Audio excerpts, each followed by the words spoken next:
And last but not least in this little series on creating winning sales proposal is success tip number 11. 11 is about end with a call to action.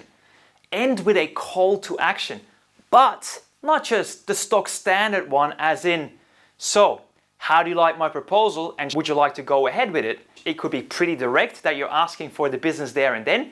People might have taught you it, they might encourage you to do it, it's just maybe part of the process. But guess what? I guard you from doing that as a stock standard way. What I want you to do instead, to be more effective in your communication, is to pick the right call to action for that particular client. Once again, you got to go back to reading your audience. If you've read your audience, you know whether to ask for the business there and then or to kind of be more sensitive about it and upfront tell them that you're not going to ask them for a decision.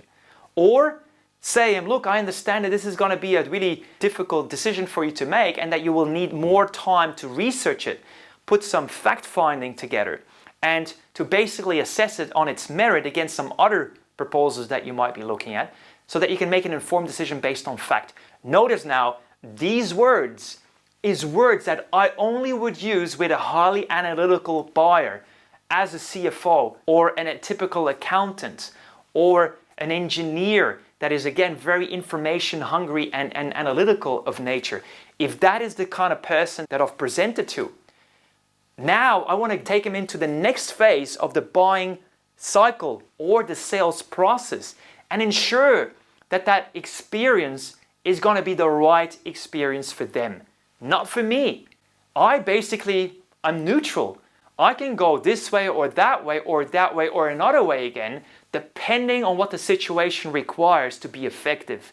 Effectiveness is about reading the situation and adapting to give the best chances of success given that situation.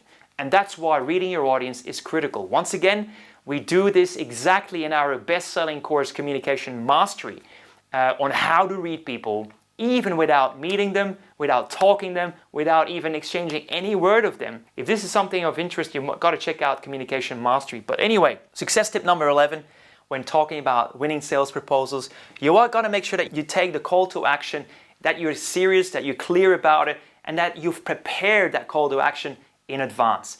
If, for example, you're going in with one decision maker, and that decision maker is a business owner, for example, and that business owner is somebody who is, very big picture like, very easy to chat to, very outgoing, very fun with it and the likes, and light-hearted in a way, and very much joking and entertaining.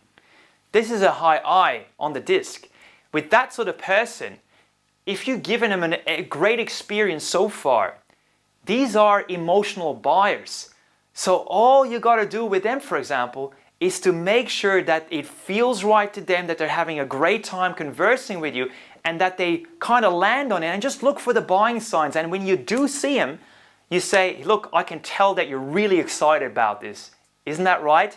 And then they're going to say, you know what? Yes, sign me up. And that's as quickly as it goes. It's very easy, very smooth, very elegant. It doesn't need to be a very clunky or a very oh, I gotta ask for the business now. You just gotta do it automatically, lightheartedly, playfully, and it works with him.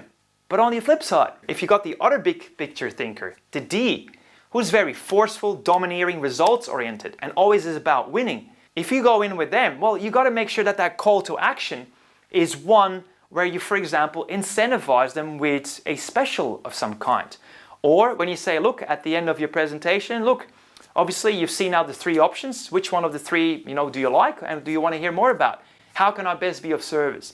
Then they say, you know what, I like that very much so, great. And would you mind sharing me why? You really make sure that they feel that they're always driving, that they're always in control, that you're just there to serve them, and that you basically are there as a helper. If you basically go in with that sort of stance, the D will feel that they're put on a pedestal, that they're in charge, that they're in control. Therefore, they will feel more comfortable. And then you're the boss. How would you like to proceed?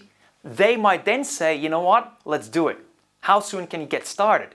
And that's the sort of response that a deal will give you. So there's different people that you will be dealing with. This works with individuals, this works with groups. So you got to make sure that your call to action is specifically crafted for maximum opportunities to convert, given the audience you're working with. Whether it's one person or multiple, it does not matter.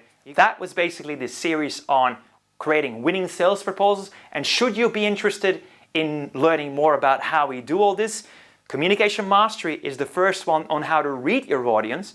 And if you're more interested in how to really make the most of your sales process from start to finish, Business Development Accelerator is the best way for you.